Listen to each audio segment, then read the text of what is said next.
पहला कदम महिला शक्ति, 2000 रुपए हर महीने महिलाओं को और 500 रुपए का गैस सिलेंडर। दूसरा कदम, जो 2 लाख वैकेंसीज सरकार में आज खाली पड़ी है युवाओं के लिए, हम वो भर के आपको दे देंगे। किसान को एमएसपी गारंटी करके हरियाणा की सरकार देगी, और जो आपका बीमा का पैसा है वो आपको एकदम मिलेगा। जैसे ही नुकसान होगा उसके एकदम बाद आपको बीमा का पैसा मिलेगा। गरीबों के लिए घर, 100 गज के प्लॉट और 3.5 लाख रुपए दो बेडरूम के घर के लिए, और 300 यूनिट फ्री में बिजली। क्योंकि कांग्रेस देश की सबसे धोखेबाज और बेईमान पार्टी है। आप पड़ोस में देख लीजिए, हिमाचल में क्या हाल करके रखा है। चुनाव के दौरान हिमाचल की जनता को इन्होंने क्या क्या झूठ बोला, आप कल्पना नहीं कर सकते। अब सरकार बनने के बाद कांग्रेस ने अपने वायदों से पल्ला झाड़ लिया है। जनता कांग्रेस से कह रही है, क्या हुआ तेरा वादा?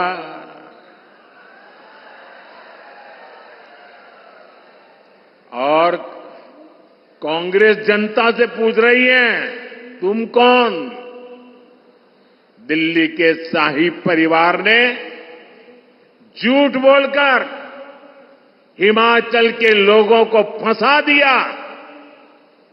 आज हिमाचल में कर्मचारियों को उनकी सैलरी और डीए देने तक इनके पास बजट नहीं है।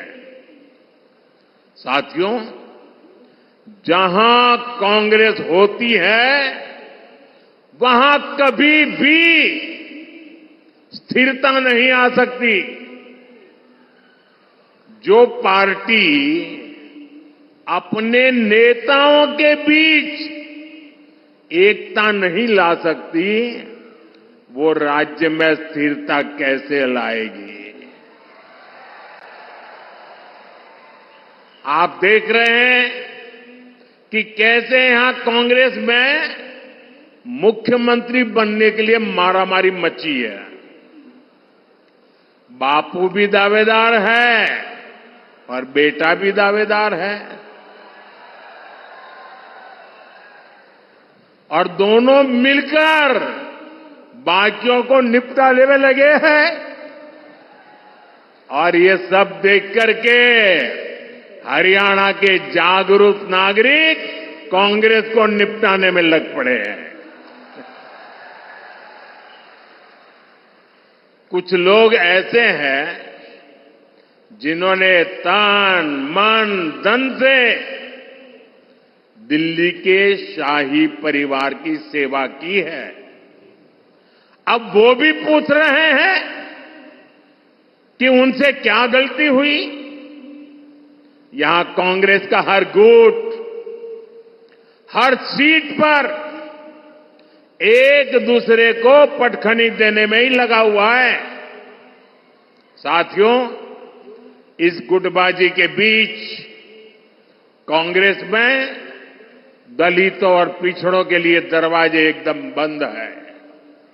कांग्रेस जानती है कि दलित उसको वोट नहीं देता, इसलिए वो पूरे दलित समाज से नफरत करती है। आप खुद देखिए, कांग्रेस के राज में गोहाना में दलितों पर अत्याचार हुआ, कांग्रेस चुप रही। कांग्रेस के राज में मिर्चपुर कांड हुआ, कांग्रेस चुप रही। कांग्रेस के राज में दलित बेटियों के साथ अत्याचार हुआ, अन्याय हुआ, कांग्रेस चुप रही।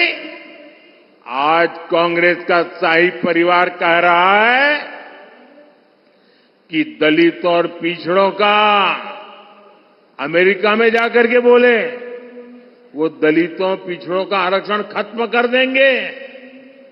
कांग्रेस ने दलितों पर जो अत्याचार किया है उसे दलित समाज कभी भी भूल नहीं सकता। आपसे किसानों की बात करें, आप उनसे एक बात पूछोगे? जरा जोर से बोलिए ना, पूछोगे? जरा उनको पूछना कि आप जो हरियाणा में बड़ी बड़ी बातें करते हो, बड़ी बड़ी घोषणाएं कर देते हो, तारे तोड़ करके लाने की बातें कर रहे हो। अरे भाई, तुम्हारी कर्नाटका में सरकार है, तेलंगाना में सरकार है, हिमाचल में सरकार है, कुछ तो लागू करके दिखाओ। जरा इनको इतना पूछ लीजिए। ये यहां बातें करते हैं और वहां लागू नहीं करते हैं। कर्नाटका में इनकी सरकार है, वहां कांग्रेस सरकार के बनने के बाद सैकड़ों किसान आत्महत्या कर चुके हैं। सच्चाई यही है कि कांग्रेस देश के किसानों के जान की दुश्मन है। वो सिर्फ किसानों को झूठ बोल सकती है। यहां कांग्रेस ने एमएसपी पर भी आपसे सिर्फ झूठ बोला है। सच्चाई यह है कि यहां भाजपा की सरकार 24 फसलों को एमएसपी पर खरीद रही है, जबकि कांग्रेस शासित राज्यों में इक्का दुक्का फसलें ही एमएसपी पर खरीदी जाती है। आप मुझे बताइए, ऐसी धोखेबाज कांग्रेस पर क्या हमारे किसान भरोसा कर सकते हैं क्या? हाथ ऊपर नहीं, मुंह से बोलिए। भरोसा कर सकते हैं क्या?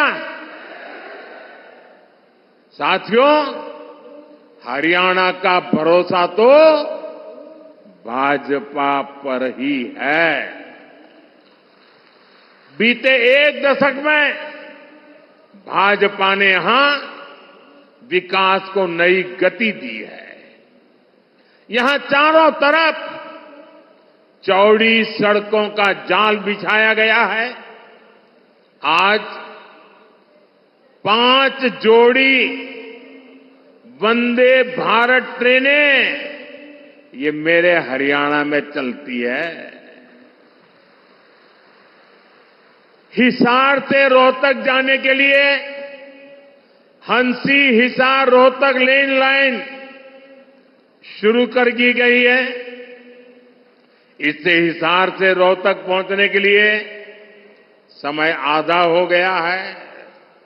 साथियों, ये क्षेत्र अब एक बड़ा व्यापारिक केंद्र बनने की तरफ कदम बढ़ा चुका है।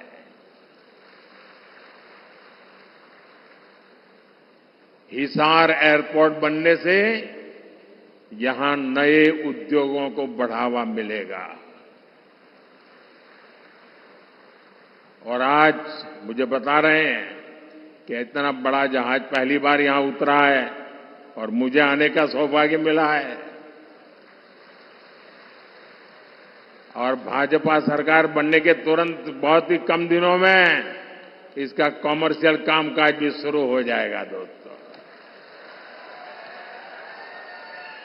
और इसका फायदा व्यापार उद्योग के साथ साथ यहां के किसानों को भी होने वाला है। अब किसानों की उपज आसानी से कम समय में विदेश निर्यात कर पाना संभव हो पाएगा। और आज हिंदुस्तान के किसानों के द्वारा पैदावार की गई चीजें दुनिया के बाजार में गर्व से बिक रही है। इससे व्यापारियों को, दुकानदारों को, किसानों को, हर किसी को फायदा होने वाला है। हमारा प्रयास यही है कि यहां नए उद्योग लगे। हम चाहते हैं यहां दुनिया भर से निवेशक आए ताकि युवाओं को ज्यादा से ज्यादा रोजगार मिले।